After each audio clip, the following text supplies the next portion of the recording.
Welcome to Cozy English Corner.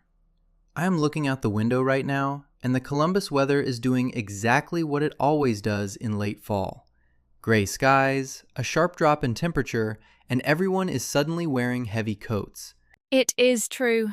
I walked from the short North District to the studio today, and the wind coming off the Olentangy River was brutal.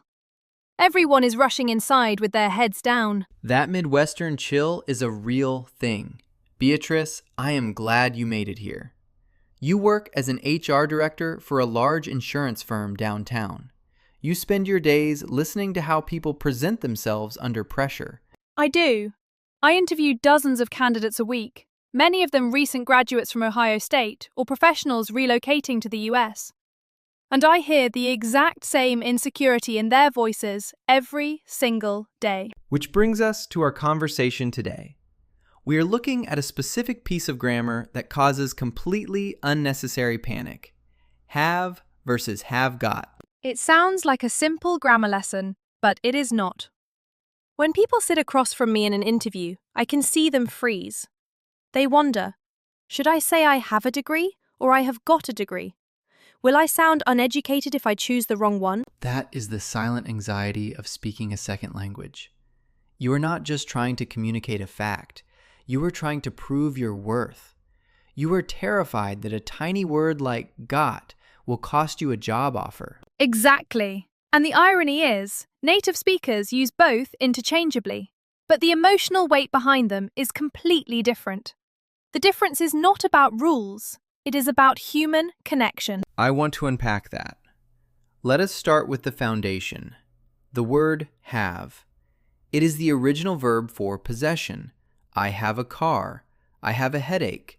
I have a problem. Yes, have is the clean, universally accepted baseline.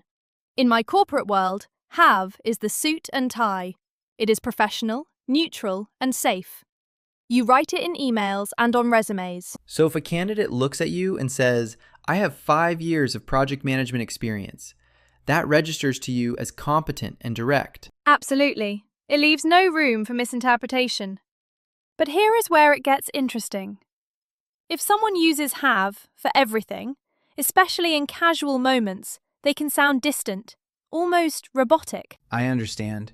If a colleague asks if you want to grab coffee on High Street and you say, I do not have the time, it feels a bit cold.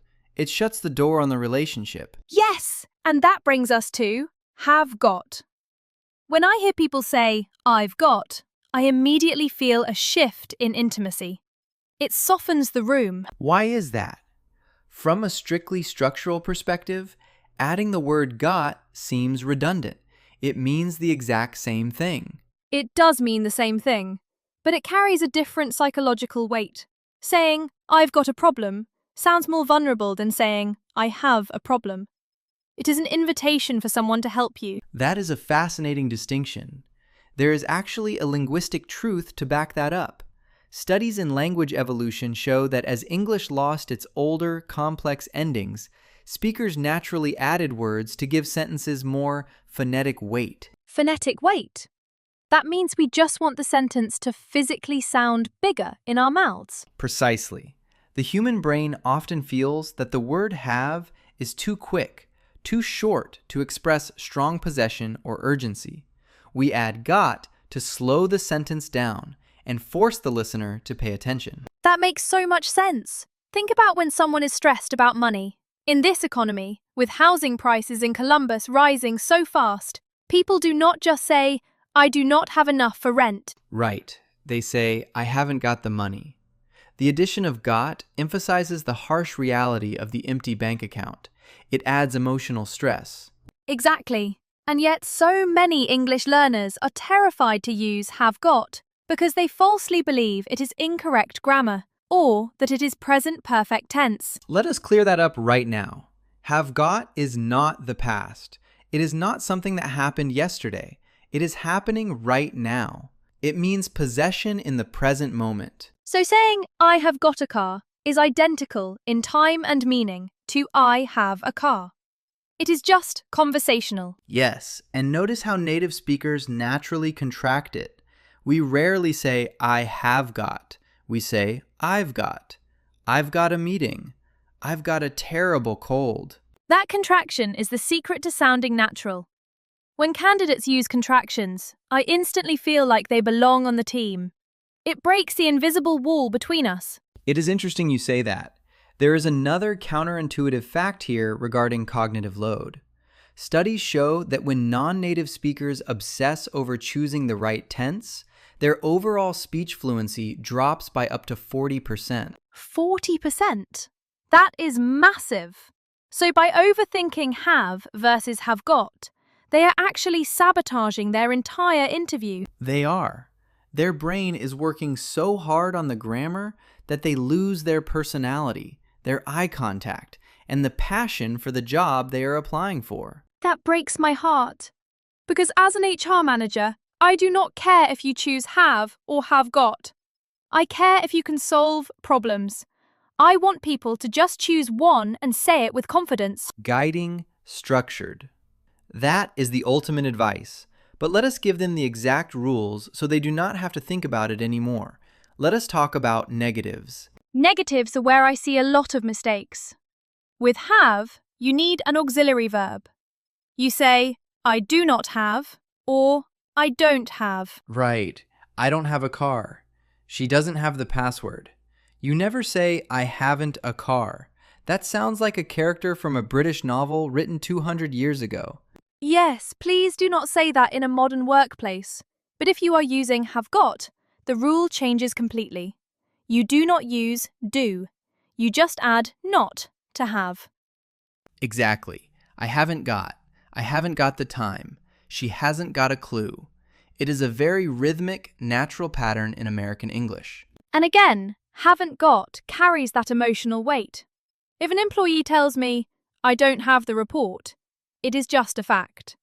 But if they look stressed and say, I haven't got the report yet, I immediately sense their anxiety. That distinction is brilliant. Now, there is one strict limitation for have got that we must address. It is only for the present tense. This is crucial. You cannot use got when talking about the past or the future. It simply does not exist there. Right. You cannot say, I had got a meeting yesterday. You just say, I had a meeting. The word got disappears the moment you leave the present. And for the future, you do not say, I will have got a new car. You just say, I will have a new car. Have is the only option outside of the current moment. There is also the issue of habits and routines.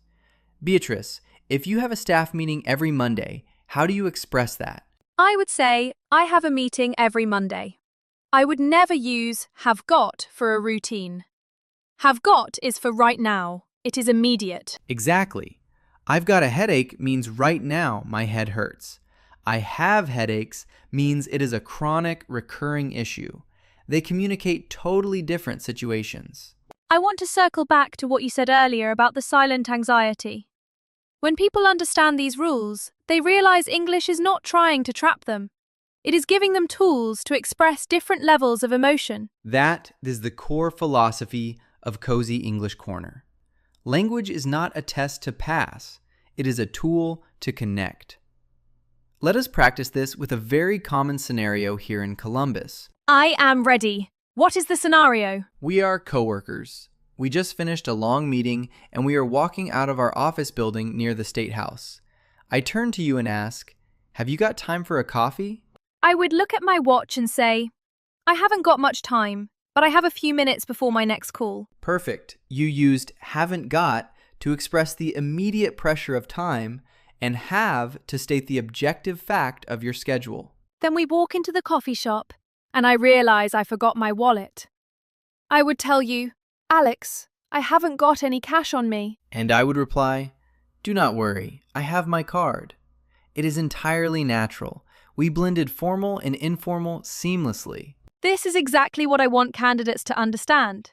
They do not need to be perfect, they just need to be present. Use have for your professional baseline and have got to build rapport. That is beautifully said. To summarize the rules for everyone taking notes at home, Rule 1, have is always correct. If you are unsure, use it. Rule 2, Have got is informal and heavily used in spoken English. It creates a sense of connection and urgency. Rule 3. For negatives, you use don't have or haven't got. Never say, I haven't a car. And finally, Rule 4. Only use have got for the present moment. Do not use it for past events, future plans, or daily habits. If you master these 4 rules, you will remove that cognitive load we talked about. Your brain will be free to focus on the actual conversation, not the grammar. And you will perform so much better in interviews. You will stop sounding like a textbook and start sounding like a colleague. Beatrice, your insights from the corporate world were incredibly valuable today.